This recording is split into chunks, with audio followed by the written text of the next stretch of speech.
আসসালামু আলাইকুম।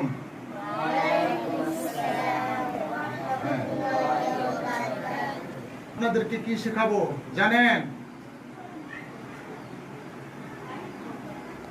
বর্গীয় জ, ব্যঞ্জন বর্ণগুলোর একটি বর্ণ বর্গীয় জ। আপনাদেরকে আজকে বর্গীয় জ শেখাবো। মাত্রা দিবেন, এরপরে এখান থেকে এই দিকে এভাবে একটু বাঁকা করে,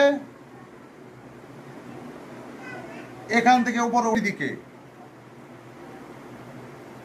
কেমন সুন্দর হয়েছে না? এখন বর্গীয় জ, আবার বলেন, আবার বলেন। এটা শুদ্ধ উচ্চারণ কি বলতে পারবেন? দাঁড়াও, তুমি দাঁড়াও, বলো তো এটার শুদ্ধ উচ্চারণ কি? মাশাআল্লাহ, বসো।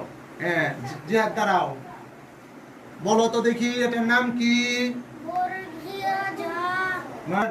নাম কি? মাশাআল্লাহ, বলো তো দেখি এটা শুদ্ধ উচ্চারণ কি? আবার বলো।